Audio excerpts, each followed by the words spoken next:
ဟိုရောက်တော့မင်းရွက်ကိုမြင်ပြီးထောင်ချောက်ဆိုတာသိလိုက်ပါတယ်ဒါပေမဲ့နောက်ကျသွားပါပြီမင်းရွက်ကဘာမှဂရုမစိုက်ရက်ဆက်တဲ့မိန်းကလေးပါအဲ့လိုလှုပ်ချင်တိုင်းလှုပ်ခွင့်ပေးထားတာကလည်းသူ့အမေပါပဲခုဖော်တွေကနှိမ့်ဆက်ရင်လက်လွန်သွားတာကြောင့်ကြမ်းကြမ်းသေးသွားပါတယ်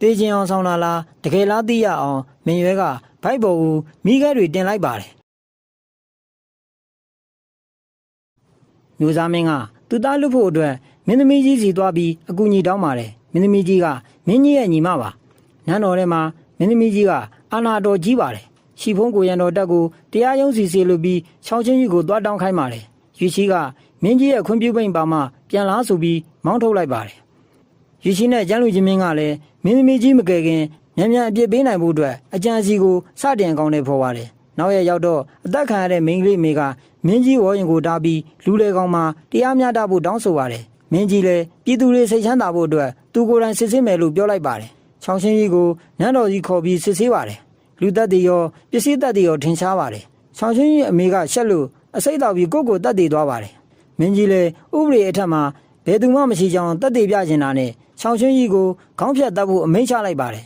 ်မင်းကြီးကသူကိုယ်တိုင်အမှုစစ်ရလို့ကျန်းလူချင်းမင်းကိုခေါ်ပြီးစူးပါတယ်မျိုးသားမင်းနဲ့မင်းသမီးကြီးကအာဏာအလွန်ကြီးတာကြောင့်မင်းကြီးကိုယ်တိုင်ဆုံးဖြတ်ခံရတာလို့ကျန်းလူချင်းမင်းကရှောက်တင်လိုက်ပါတယ်ရွှေရှိကကျန်းစစ်ကိုသူ့ဘွားရဲ့တစ်စိတ်တစ်ပိုင်းကိုပြောပြနေပါတယ်မိဘတွေဆွန့်ပစ်လို့ငငယ်လေးကလေးကနေဆက်မှာကြီးပြင်းလာရတာလို့ပြောပြနေပါတယ်ကျန်းစစ်ကလည်းသူ့မွေးကလေးကအမေသေးလို့ဂျိုဆိုးလို့အများကဝိုင်းခေါ်ခံရတယ်လို့ပြန်ပြောလိုက်ပါတယ်သူတို့နှစ်ယောက်ကတော့ဘဝနှစ်ခုပေါင်းဆက်ဖို့အကြံထုတ်နေပါပြီအဖွားရဲ့မွေးနေ့ပဲမှာမိသားစုတွေစုံစုံလင်လင်နဲ့ကျင်းပကြပါတယ်မိသားစုတွေကတယောက်ယောက်ကကျန်းစစ်တောင်းမဲ့ရေနွေးခွန်းတဲ့တူတွေကိုကာမအာဒိုစီတွေတုတ်ထားပါတယ်လူလေကောင်မှအချက်ခွဲဖို့လုပ်တာပါကျန်းစစ်ကအဖွားအတွက်အမွှေးနှက်သာလုံနေတဲ့အချိန်မှာဆေးအချိန်ပြလာပါတယ်ခေါင်းတွေမူပြီးတကိုယ်လုံးပူလာပါတယ်ကျန်းစစ်အချိန်นี้ပုံမှန်မဟုတ်တာကိုရွှေရှိကမြင်လိုက်ပါတယ်ဘယ်သူမှသတိမထားမိတဲ့အချိန်မှာကျန်းစစ်ကိုခေါ်ထုတ်သွားပါတယ်လှုပ်ကြံထားတဲ့လူတချို့ကကျန်းစစ်နဲ့လူချင်းမင်းကြီးပြောင်းနေတယ်ခိုးပြေးသွားကြပြီလို့လူလေကောင်မှအချက်ခွဲပြီးဆွဆွဲလိုက်ပါတယ်အဖွားလုပ်တဲ့သူက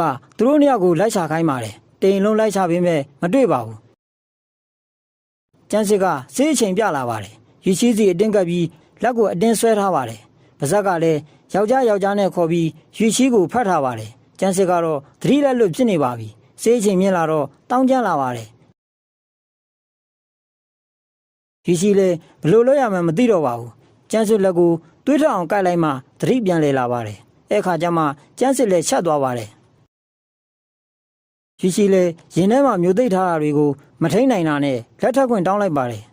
ကျန်းစစ်ကအရင်တစ်ခါလက်ထပ်ခွင့်တောင်းတဲ့အချိန်ကိုပြန်သတိရသွားပါတယ်လက်ခံခြင်းပေမဲ့အနာဂတ်ကိုပြင်ပြမှာစိုးရိမ်နေပါတယ်ရွှေရှိရဲ့တောင်းဆိုချက်ကိုညှင်းလိုက်ပြီးဘာမှမဖြစ်သလိုနဲ့အားလုံးရဲ့အချိန်မှာပြန်ပေါ်လာပါတယ်နောက်ရရောက်တော့စိတ်ခတ်တဲ့ညီမလို့သူကိုမိသွားပါတယ်ချင်းချောက်ပြီးမေးလိုက်မှနောက်ွယ်ကသူ့အတော်ဖြစ်နေပါတယ်ကျန်းစစ်လည်းအတော်လို့သူကိုလက်စားချလိုက်ပါတယ်သူယူလာတဲ့ဆေးသူ့ကိုပြန်တက်လိုက်ပါတယ်ဆေးမိသွားတဲ့အတော်ကအားလုံးရှိမှအဝတ်တွေဆွဲချွတ်ကသတိလက်လွတ်ဖြစ်ပြီးတောင်းကျမ်းလာပါတယ်အဖွားလုပ်တဲ့သူကမိသားစုကိုအချက်ရအောင်လုပ်တယ်ဆိုပြီးအတော်ဖြစ်သူကိုအခန်းထဲမှာ3ရက်ပိတ်ထားခိုင်းလိုက်ပါတယ်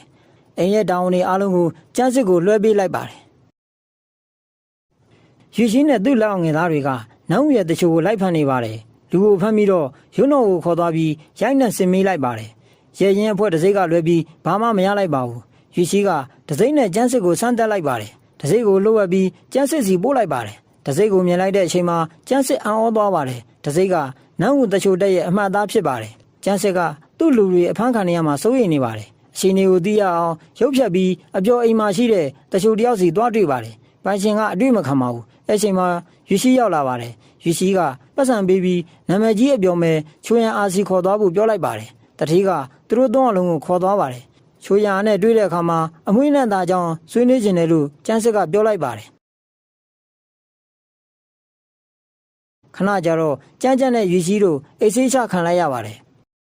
အဲ့တော့မှကျန်းစစ်ကရဲရင်ဖွဲ့ကလို့သူ့ကိုယ်သူမိတ်ဆက်လိုက်ပြီးသူတော်စင်မအကြောင်းကိုမေးလိုက်ပါတယ်ချိုးရန်အားပြောပြလိုက်တော့မှသူ့ကိုယ်သူနန်းဦးရဲ့သူတော်စင်မသိသွားတာပါအဖွဲထဲမှာတယောက်ယောက်အဖမ်းခံရသေးလားလို့ထပ်မေးလိုက်ပါတယ်မသိရသေးဘူးလို့ချိုးရန်အားကပြန်ပြောလိုက်ပါတယ်ကျန်းစစ်လည်းပြန်ခဲ့ပါတယ်အပြန်လမ်းမှာမင်းသမီးကြီးရဲ့သမီးမင်းရွဲကမြို့ထဲမှာမြင်းကိုစီးပြီးလမ်းသွားလမ်းလာတွေကိုကြာပွင့်နဲ့ရိုက်နေတာကိုတွေ့ပါတယ် မင်းသမီးကြီးရဲ့အာဏာကိုကြောက်လို့ဘယ်သူမှမတန်ရဲကြပါဘူးမင်းရွက်ကိုမြင်လိုက်တာနဲ့အနာဂတ်မှာကြုံတွေ့ရတဲ့အဖြစ်အပျက်တချို့ကိုသတိရသွားပါတယ်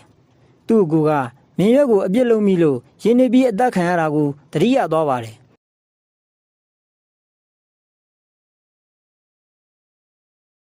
အခုလေသူ့အကူကြမ်းကြမ်းကမင်းရွက်ကိုတားပြီးလူတွေကိုအဲ့လောက်ထိအနိုင်မကျင့်ကိုပြောပါတယ်ကျန်းစစ်ပြေးဝင်လာပြီးသူ့အကူကစကားမတက်လို့မင်းသမီးကြီးဘွေမြူဖို့ပြောလိုက်ပါတယ်မင်းသမီးကအရန်လှပါပြီးပြတ်သားတဲ့မိန်းမတယောက်ဆိုတာမြင်တွေ့ရပါပြီမသိနားမလဲတဲ့ကျမအကူကိုခွင့်လွှတ်ပေးပါဆိုပြီးထူးထောက်တောင်းပန်လိုက်ပါတယ်မင်းရွက်ကအပြစ်မယူပဲခွင့်လွှတ်ပေးလိုက်ပါတယ်ခဏနေတော့စိတ်ပြောင်းပြီးကျန်းစစ်တို့မောင်နှမကိုကြာပွန်းနဲ့လှမ်းရိုက်ပါတယ်ရွှေချီရောက်လာပြီးမင်းရွက်ကိုမြင်းပေါ်ကဆွဲချပြီးရုံးတော်ကိုဖမ်းခေါ်သွားပါတယ်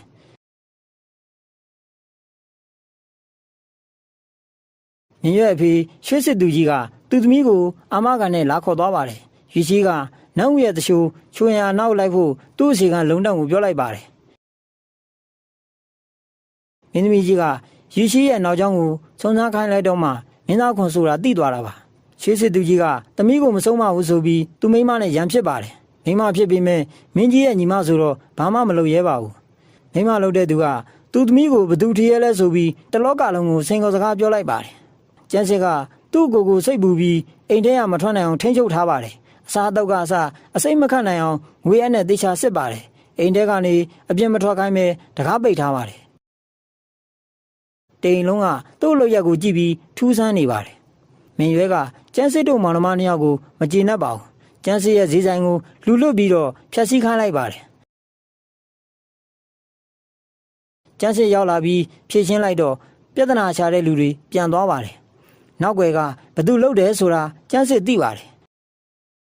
ညရောက်တော့ဆိုင်ပြဿနာကိုဖြည့်ရှင်းဖို့အတွက်ရွှေချီကခွေးလေးနဲ့ပတ်စံပိုးခိုင်းလိုက်ပါတယ်ပတ်စံတွေကအများကြီးမလို့မယူပဲပြန်လာပေးပါတယ်ရွှေချီကအစုရှယ်ယာဝင်မယ်ပြောလိုက်တော့မှကျန်းစစ်ကလက်ခံသွားပါတယ်မင်းရွက်ကသူလွတ်လိုက်တဲ့လူတွေကြာချုံးပြီးပြန်လာလို့စိတ်တူပြီးတတ်ပစ်လိုက်ပါတယ်ကျန်းစစ်တို့ကိုဘလို့အပြစ်ပေးရမလဲဆိုပြီးသူ့လူတွေနဲ့တိုင်ပင်ပါတယ်ကြည်ချုံကြီးကသူ့အကိုကျန်းကျန်းကနေစဖို့မင်းသမီးမင်းရွက်ကိုအကြံပေးပါတယ်မင်းရွက်ကလက်ခံလိုက်ပါတယ်ရွှေချီကကျန်းစစ်ရဲ့သူ့အကိုပေါ်တင်းကျပ်ထားတဲ့လုပ်ရက်တွေပေါ်ကိုတန်တရားဝင်နေပါတယ်ရွှေချီလည်းကျန်းကျန်းကိုစိတ်ပြေလက်ပြောက်ဖြစ်အောင်စစ်တပ်ထဲခေါ်သွားပါတယ်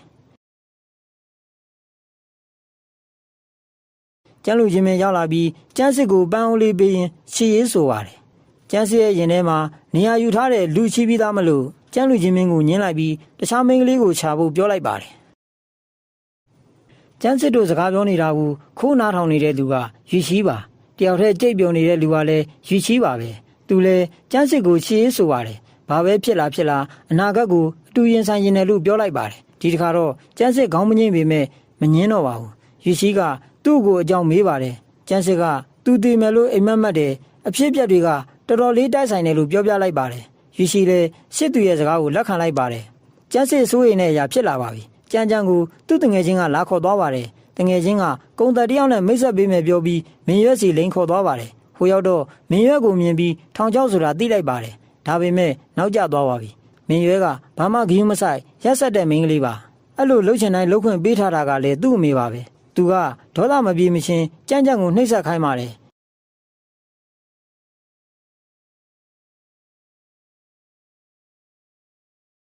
ရွှေချီနဲ့ကျန်းစစ်ကနေရာအနှံ့လိုက်ချနေပါတယ်သူ့အဖော်တွေက